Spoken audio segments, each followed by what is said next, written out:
तो hello everyone, कैसे हो आप सभी लोग। हमने पार्ट वन में ये पढ़ा था कि हमारा इंडिया का जो हेरिटेज है वो किस तरीके का है, कल्चर क्या होता है, हेरिटेज क्या होता है। टाइप्स ऑफ हेरिटेज में हमने पढ़ा था कि नेचुरल हेरिटेज में क्या क्या आता है, उसमें आते हैं landscapes, reverse, vegetations, wild life. फिर हमने पढ़ा था कल्चरल हेरिटेज के बारे में, जो कि इंडिया के कल्चरल हेरिटेज के बारे में पढ़ा था। हमने उसमें अलग अलग चीजों के बारे में देखा जो कि मैन मेड चीजें हैं, और वो in the form of heritage हमें आज भी मिल रही है। इसके बाद हमने पढ़ा था कल्चरल हेरिटेज ऑफ गुजरात, जिसमें हम निकले थे गुजरात के बहुत ही ब्यूटीफुल गुजरात टूरिज्म पे, और गुजरात टूरिज्म करके हमने उसको खत्म किया।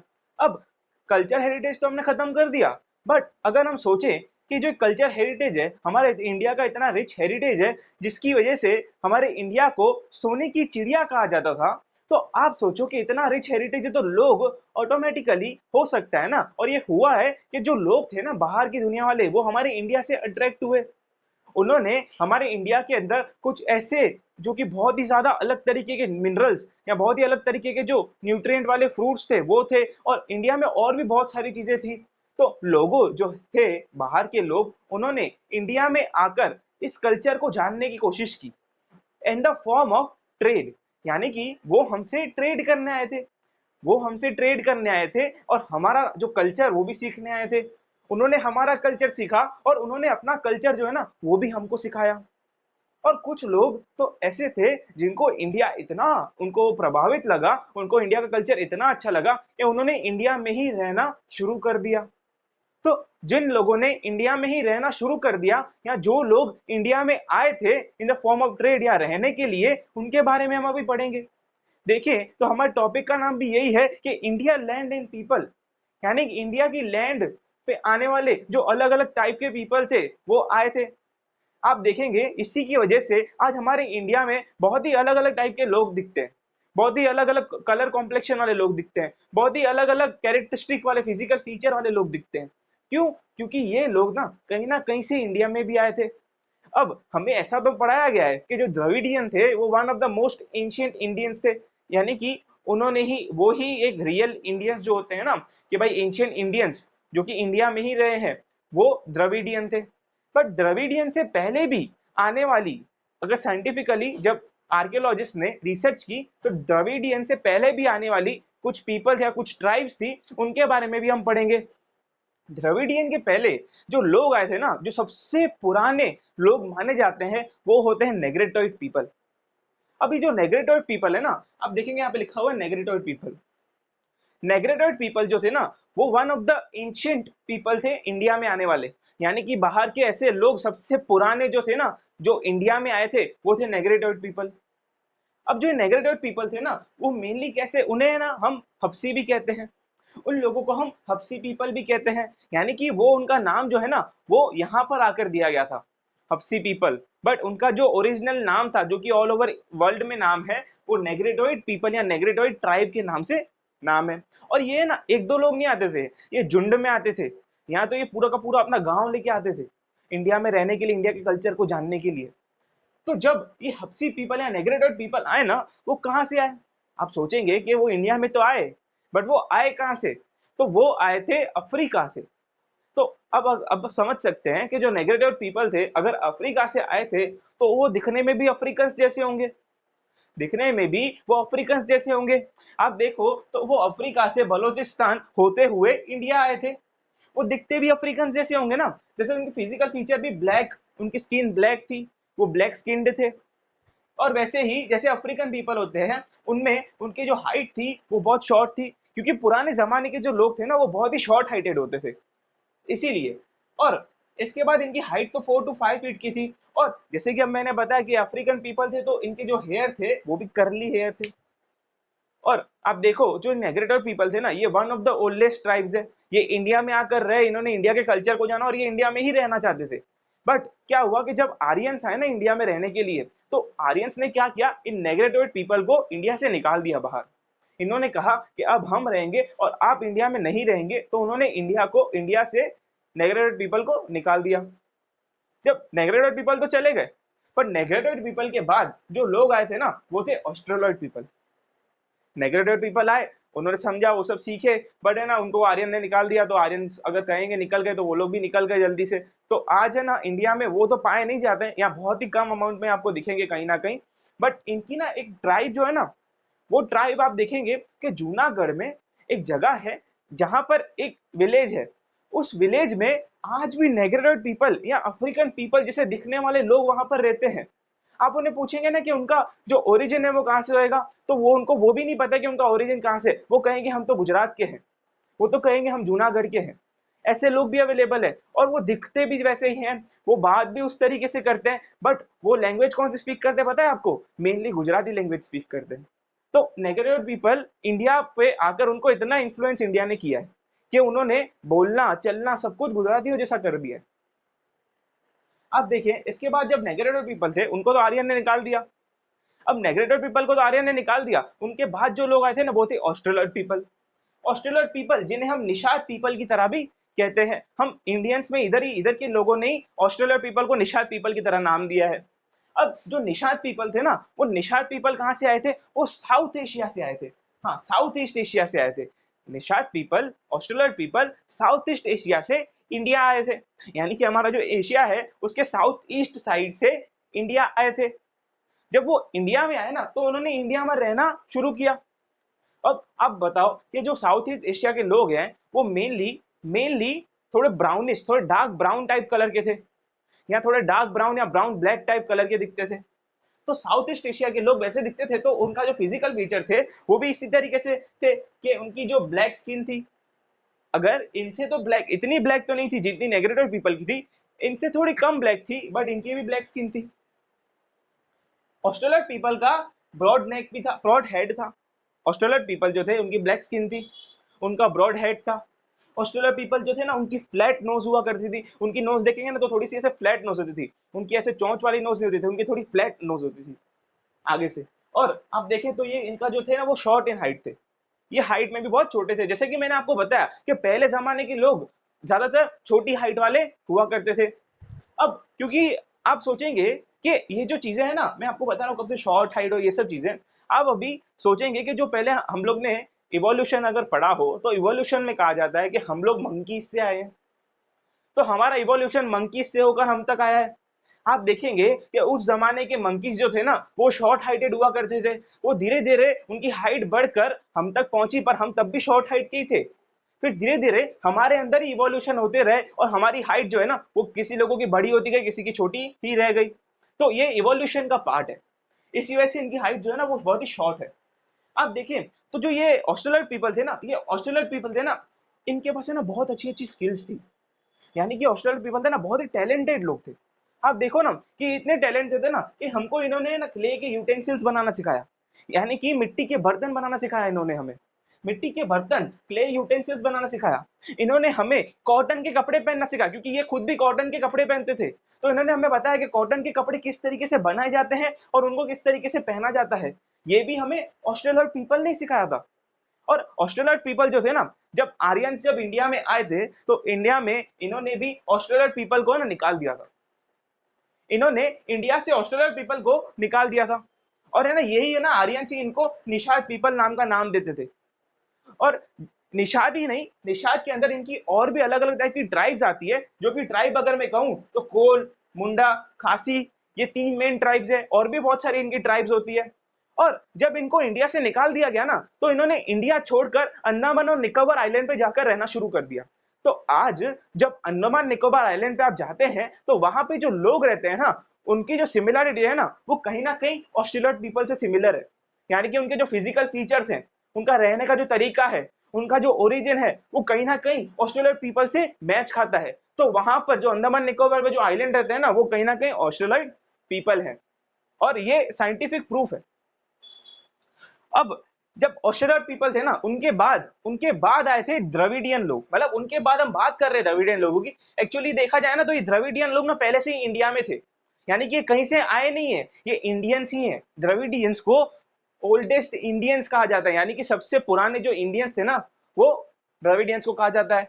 आप देखें तो ये ओरिजिनली बिलोंग टू इंडिया थे, यानी कि ये इंडिया में ही रहते थे। द्रविडियंस लोग जो थे ना वो, आप कहें कि अगर ये इंडिया में रहते थे तो स्टोन एज के जमाने में भी ये इंडिया में होंगे। तो ये जो कहते हैं, जो द्रविडियन लोग हैं ना, वो डिसेंडेंट्स, यानी कि हमारे स्टोन एज में रहने वाले जो पूर्वज थे ना, वो भी द्रविडियंस ही थे। और आप देखेंगे जो द्रविडियंस थे ना, वही क्रिएटर थे मोहनजोदारो के कल्चर के, यानी कि मोहनजोदारो का जो कल्चर था ना, वो भी द्रविडियन लोगों ने ही लाया था। इसके बाद जो द्रविडियन लोग थे ना, उन्होंने हमें क्या सिखाया था? उन्होंने हमें सिखाया था कि हमारे मदर को हमें एज अ गॉडेस के फॉर्म में रखना चाहिए, या हमें एज अ गॉडेस के फॉर्म में देखना चाहिए, और हमारे फादर को हमें as a form of god देखना चाहिए।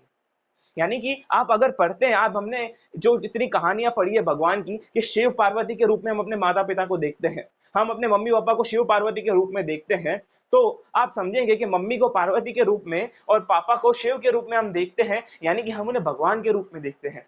तो ये चीज थी ना, ये हमें द्रविडियन लोगों ने सिखाई थी। इसके बाद इन द्रविडियन लोगों ने हमें सिखाई थी कि अलग अलग ट्रेडिशन या अलग अलग तरीके जो विधियां होती है ना, या अलग अलग तरह के जो मंत्र होते हैं ना, वो भी हमें द्रविडियन लोगों ने सिखाए थे। द्रविडियन लोगों ने हमें ऐसे सिखाया था कि हमें किस तरीके से धूप यूज करनी चाहिए, या किस तरीके से हमें दीप यूज करना चाहिए। धूप यानी कि अगरबत्ती या धूप बत्ती होती है, और जैसे कि अगर दीप यानी कि दिया, या हम देख कह सकते हैं कि हमें किस तरीके से उनको यूज करके आरती करनी चाहिए भगवान की, वो भी हमें द्रविडियन लोगों ने ही सिखाया था कि किसी भी हमारे भगवान जो है उन्हें वर्शिप किस तरीके से किया जाए। और उसके बाद इन्होंने ना हमें मैट्रियार्कल सिस्टम इन फैमिली बताया था, यानी कि द्रविडियन ने हमेशा बताया था कि मैट्रियार्कल सिस्टम यानी मैरिज करके किस तरीके से फैमिली बनाकर रहना, ये तो हमें द्रविडियन ने सिखाया था। पर मैट्रियार्कल सिस्टम का मतलब ये होता है कि ऐसा घर या ऐसी फैमिली जहां पर मदर की ज्यादा चलती है, यानी कि ओल्ड एज में क्या होता था कि हमेशा पेट्रियार्कल सिस्टम होता था, यानी कि पेरेंट में फादर की ज्यादा चलती थी। पर मैट्रियार्कल सिस्टम में क्या होता था कि मदर्स की ज्यादा चलती थी, यहाँ मदर्स ज्यादा घर की जिम्मेदारियां लेती थी। तो ये चीजें है ना, ये मैट्रियार्कल सिस्टम ये हमें द्रविडियंस ने सिखाया है। इसके बाद आप देखें, द्रविडियंस ने अलग अलग जो आर्ट्स हुआ करते थे ना, या अलग अलग चीजें जो स्किल्स हुआ करती थी, उन स्किल्स में द्रविडियंस ने प्रोग्रेस बहुत किया है। यानी कि एक छोटी कोई स्किल थी, उनको द्रविडियन ने इतना अच्छी तरह से मास्टर कर लिया कि उन्होंने आर्ट ऑफ मेकिंग बोट, यानी बोट किस तरीके से बिल्ड की जाती है वो सीखा, राफ्ट किस तरीके से बिल्ड की जाती है वो सीखा। फिर उन्होंने अलग अलग तरीके के भाई वीविंग, फिर स्पिनिंग, फिर डाइंग, के भाई किसी भी कपड़े को किस तरीके से वीव किया जाता है, या किसी भी किस कपड़े को किस तरीके से बुना जाता है। फिर देखें स्पिनिंग कैसे की जाती है, भाई अलग अलग जो कपड़े के धागे होते हैं उनको एक तरीके पे लाके उनको स्पिन करना किस तरीके से, जैसे आपने देखा होगा गांधी जी का जो चक्र होता है, गांधी जी जो चक्र चलाते थे, उससे as a form of spinning wheel कहते थे। तो वो स्पिनिंग व्हील जो था ना, वो द्रविडियंस ने हमें सिखाया था। इसके बाद जो द्रविडियन लोग थे ना, वो वन ऑफ द ओल्डेस्ट तो थे ही, बट ना जब वो रहना उन्होंने शुरू किया था ना, तो उन्होंने नॉर्थ इंडिया में मतलब मेनली रहना शुरू किया था। यानी कि उन्होंने नॉर्थ इंडिया में मेनली रहना शुरू किया था। अब नॉर्थ इंडिया में तो उन्होंने रहना शुरू किया था, पर इसके बाद जब आर्यंस आए ना, तो उन्होंने क्या किया कि द्रविडियंस को निकाल दिया। पर निकाला जब तो द्रविडियंस ने क्या किया, वो लोग साउथ इंडिया में जाकर रहना शुरू कर दिया उन्होंने। तो आर्यंस जो थे वो मेनली नॉर्थ इंडिया में रहना शुरू कर दिया, और द्रविडियंस ने मेनली साउथ इंडिया में जाकर रहना शुरू कर दिया। अब आप देखें कि तो आज के जमाने में अगर देखें, तो आज के जमाने में ऐसे लोग जो तमिल, जो तेलुगु, जो मलयालम, ऐसी जो भाषाएं अभी है, उन भाषाओं में जो बात करते हैं, उन लोगों को हम द्रविडियन पीपल कहते हैं। यानी कि वो द्रविडियन पीपल्स हैं, और वो साउथ इंडिया में रहते हैं। और यही द्रविडियन पीपल तो साउथ इंडिया में रहते थे, फिर नॉर्थ इंडिया में तो आ गए आर्यंस। बट इनमें और भी कुछ ट्राइब्स थी जो इंडिया में आई थी, जो कुछ बहुत शॉर्ट समय के लिए आई थी और चली गई। यहाँ तो ऐसी ट्राइब्स थी जो बहुत आकर, और वो मतलब छोटी छोटी झुंड लेकर, छोटे छोटे गांव लेकर वो जब आए थे अपना पूरा, तो उन्होंने इंडिया में ही रहना शुरू कर दिया। एग्जाम्पल के तौर पे अगर हम देखें, जो सबसे पहली ट्राइब थी वो थी मंगोलॉइड ट्राइब, जिसमें से पहले हैं मंगोलॉइड पीपल। मंगोलॉइड पीपल जिसे हम किराट पीपल भी कहते हैं।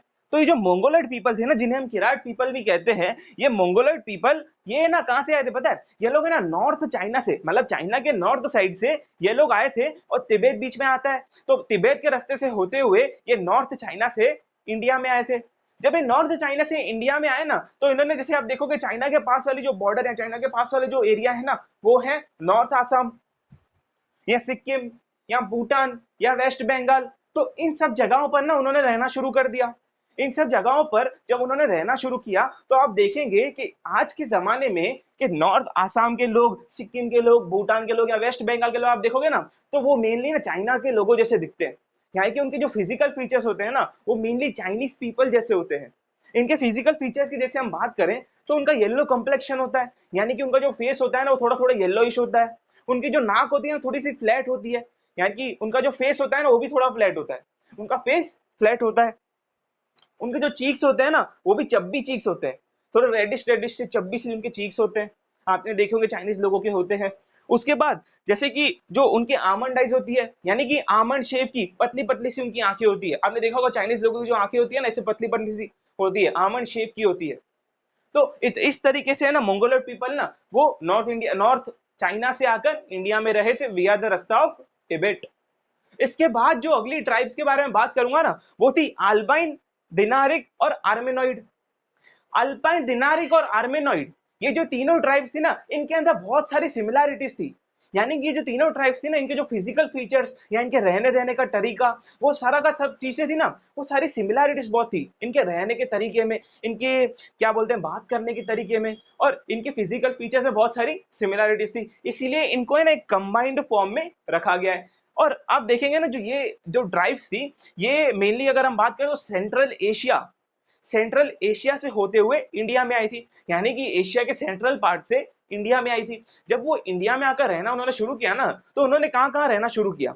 तो आज के जमाने में जो लोग जो कि गुजरात में रहते हैं, जो कि सौराष्ट्र में रहते हैं, गुजरात में गुजराती बात करने वाले लोग, फिर महाराष्ट्र में मराठी बात करने वाले लोग, फिर बंगाल में बंगाली बात करने वाले लोग, बंगाली बोलने वाले लोग, फिर उसमें ओडिशा में ओडिया बोलने वाले लोग, ये जो लोग हैं ना ये अल्पाइन, दिनारिक और आर्मेनॉइड ट्राइब के ही लोग हैं।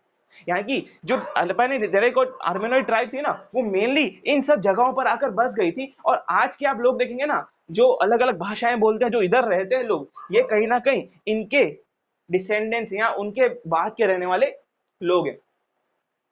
अब इनके बाद हम बात करते हैं आर्यंस के बारे में। अब हम बात करें आर्यंस के बारे में, जो लास्ट पीपल इंडिया में आने वाले लोग थे वो थे आर्यंस। आर्यंस को हम नॉर्डिक पीपल की तरह भी कहते हैं, यानी कि आर्यंस को हम नॉर्डिक पीपल भी कहते हैं। इसके बाद जो आर्यंस थे ना वो थे हिंदूस, यानी कि एंशियंट टाइम में इन आर्यंस को हिंदूस कहा जाता था, यानी जितने भी हिंदूस थे ना वो आर्यंस होते थे, यानी कि हिंदूस वर कॉल्ड आर्यंस, यानी कि जितने भी हिंदूस थे ना उन्हें आर्यंस कहा जाता था। ठीक है, अब हमने पढ़ा कि भाई आर्यंस कहा जाता था। अब जो एरिया में वो लोग रहते थे ना, जिस एरिया में आर्यंस रहते थे ना, जो एरिया उनसे डेंसली पॉपुलेटेड था, यानी जिस एरिया में वो ज्यादा रहते थे उस एरिया को उन्होंने नाम दे दिया आर्यव्रत का, उस एरिया को उन्होंने नाम दे दिया आर्यव्रत का। और उस एरिया में जो नदियां बहती थी, क्योंकि उस एरिया में सातों की सात नदियां बहती थी, तो उस एरिया को कहा गया सप्त सिंधु, यानी कि आर्यव्रत थी तो उसमें जो सातों सात हमारी नदियां थी, सात नदियां एक साथ बहती थी, तो उस एरिया को कहा गया सप्त सिंधु, यानी कि इन रिवर्स को मिलाकर सात सिंधु या सात रिवर्स सप्त सिंधु। और आप देखें जो ये आर्यंस थे ना इन्होंने ये ना राजाशाही करना शुरू किया था, यानी इन लोग है ना किंगशिप लाना शुरू किया था इन्होंने, कि ये लोग आर्यंस थे ना यहाँ पे आकर राजा की तरह रहे थे। तो इन्होंने है ना इंडिया को अलग अलग तरीकों से अलग अलग नामों से जनाना शुरू किया, भाई हमको बताना शुरू किया कि जैसे कि भाई रिकॉग्नाइज्ड एज भारत भूमि या भारत खंड या भारतवर्ष, ये जो नाम थे ना ये आर्यंस ने हमारे भारत को दिए थे। और ये किसके बेस पर थे, ये नाम से जो उस समय जो किंग थे, किंग जो कि आर्य भरत, या तो भरत जो ट्राइब थी उनके नाम पर हमारे इंडिया का नाम रखा गया जो कि है भारत। हमारे इंडिया को भारत नाम यहीं से मिला है, यहीं से तो हमारे इंडिया को भारत का नाम मिला है। आप देखो कि जो आर्यंस हुआ करते थे ना वो बहुत ही ज्यादा नेचर लवर हुआ करते थे, यानी कि वो नेचर को बहुत ज्यादा लव करते थे, नेचर में रहने वाले ट्रीज और इन सबको बहुत ज्यादा लव करते थे। वो लोग नेचर में रहने वाले जो ट्रीज थे, जो रिवर्स थी, जो कि माउंटेन्स थी, और जो सन था, विंड था, रेन था, आप कहते हैं ना जो हमारे पंच तत्व कहते हैं या पंच तत्व, पंच तत्व जो कि भाई रेन, पानी, हवा, लाइट, ऐसे करके जो हमारे पंच तत्व होते हैं, ये पंच तत्व को उन्होंने पूजना हमें सिखाया था, यानी कि इन चीजों को हमें कैसे पूजा जाए या हमें कैसे पूजा जाए उन चीजों को इन्होंने हमें सिखाया था। और इन्होंने हमें ये भी सिखाया था कि हमें इन्हें पूजना तो है पर इन्हें पूजने के लिए अलग अलग श्लोक, या तो कह सकते हैं कि अलग अलग पोयम्स इन्होंने हमें बनाने सिखाई थी, इन्होंने हमें बना कर दी थी, जो हम आज भी यूज करते हैं। आप देखेंगे कि कोई भी अगर इंसान है सुबह सूर्य भगवान को अगर लोटा चढ़ा रहे तो वो ओम सूर्याय नमः गाता है, तो वो ओम सूर्याय नमः यानी वो सूर्य को पूज रहे हैं। तो वो सूर्य को पूजने की जो विधि थी या सूर्य को पूजने का जो हाइम्स थी या रिचार्ज कह सकते हैं या श्लोक कह सकते हैं, वो आर्यंस ने हमें सिखाए थे। तो आर्यंस जो थे ना, वो one of the most famous tribe कह सकते हैं हम लोग पढ़ने के मामले में। One of the most famous या one of the most populated जो ट्राइब थी ना, वो आर्यंस की ट्राइब थी। और उन्होंने ही मेनली इंडिया में आकर इंडिया के अंदर रहना शुरू किया था और इंडिया को डेवलप करना शुरू किया था। अब हमने पढ़ लिया कि इंडिया में इतने इतने अलग अलग तरह के लोग आए थे। तो आप सोच रहे हो कि इतने लोग आए थे और वो इंडिया में क्यों रह गए? वो इंडिया जो लोग थे वो इंडिया को छोड़कर क्यों नहीं गए? तो लोग जो थे ना, वो इंडिया में इसीलिए रह गए कि इंडिया का इतना रिच कल्चर देख के उनको इतना अच्छा लगा, उनको इतने वो इस चीज से प्रभावित हुए कि उन्होंने इंडिया में ही रहने का सोचा। इंडिया में ही रहने का सोचा और वो इंडिया में आज बस गए और अलग अलग ट्राइब के, अलग अलग कल्चर के, अलग अलग रिलीजन के लोग आज हमें इंडिया में दिखते हैं। और हम जो इंडियंस होते हैं ना, वो बहुत ज्यादा वेलकमिंग होते हैं।